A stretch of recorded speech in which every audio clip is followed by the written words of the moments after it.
নগাঁও জিলাৰ জুৰিয়াৰ শিঙাৰীত নিৰ্বাচন কেন্দ্ৰিক সংঘাত কংগ্ৰেছ দলৰ সমৰ্থিত হৈ জয়ী হোৱা ৱাৰ্ড সদস্যৰ ভয়ংকৰ কাণ্ড অগপ কৰ্মীৰ ঘৰত ফটকা দলিয়াই অত্যাচাৰ ভাবুকি ফটকা ফুটাত লাগিল প্ৰকাণ্ড জুই খেৰবাৰীৰ ইদ্ৰিছ আলীৰ খেৰৰ মেজিত জুই স্থানীয় ৰাইজৰ তৎপৰতাত কথমপি ৰক্ষা পৰে বৃহৎ অঘটনৰ পৰা নিশা 10 বজাত সংঘটিত হয় এই ভয়ংকৰ কাণ্ড ইতিমধ্যে নগাঁৱৰ জুৰিয়া আৰক্ষী থানাত এজাহাৰ দাখিল ঘটনা সন্দৰ্ভত আৰক্ষীৰ তদন্ত আৰম্ভ আনফালে নিৰ্বাচনত জয়ী হোৱা ৱাৰ্ড সদস্যৰ স্বামী আজিজুল হকে এই অভিযোগ সম্পূৰ্ণ মিছা আৰু ভিত্তিহীন বুলি জনাইছে আৰু ই এক সম্পূৰ্ণ ষড়যন্ত্ৰ বুলি প্ৰতি অভিযোগ কৰিছে আৰক্ষীৰ সঠিক তদন্ততে প্ৰকৃত সত্য উৎঘাটন হ'ব কোনখন গাঁও পঞ্চায়ত গাঁও পাখলি ৱাৰ্ড নম্বৰ 8 সিংহাৰী গাঁও পঞ্চায়ত গাঁও পঞ্চায়ত 8 নম্বৰ ৱাৰ্ড জুৰিয়া জিলা পৰিষদৰ অন্তৰ্গত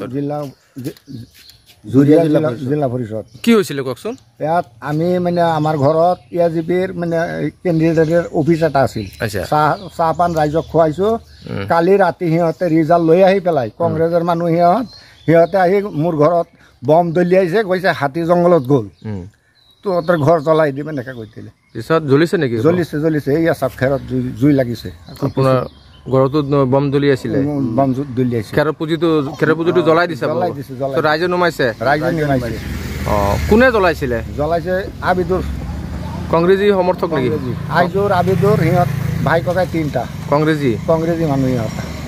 থানাত কেছ কৰিছে আমি এতিয়া থানাত গৈ আছো ফাকলি ভাতাত দক্ষিণ ফাকলি কোন গাঁও পঞ্চায়ত সিংগিয়া জিপি কি হৈছিলে ৰাতি 10টামান বজাত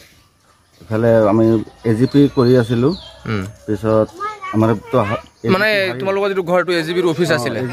আছিলে আচ্ছা পিছত আমাৰ হেৰি এজিপি হাৰি কংগ্ৰেছ জয় হ'ল পিছত ৰাতি আমাৰ ঘৰত বম জ্বলিয়াই দিলে দিয়াৰ পিছত খেৰৰ পুঁজিত জুই লাগিল কি ক'লে কি কৰি পেলাই জ্বলাইছে হাতী জংঘলত গ'ল ঘৰ দুৱাৰ জ্বলাই দিব বিচাৰিছিলে এনেকুৱাইতো অৱস্থা ঠিক আছে হ'ব নাম আজিজুৰ ৰহমান কোন ৱাৰ্ডৰ সদস্য 8 নম্বৰ ৱাৰ্ড আপোনাৰ ৱাইফে ৱাৰ্ড সদস্য জয়ী হৈছে ন কোন দলৰ সমৰ্থক আছিলে আমি নিৰ্দলীয় আছিলে তো অভিযোগ উত্থাপিত হৈছে আপোনালোকে অগবৰ এটা কাৰ্যালয় আছিলে চাহপান বনোৱা এটা কাৰ্যালয় খুলি তাৰ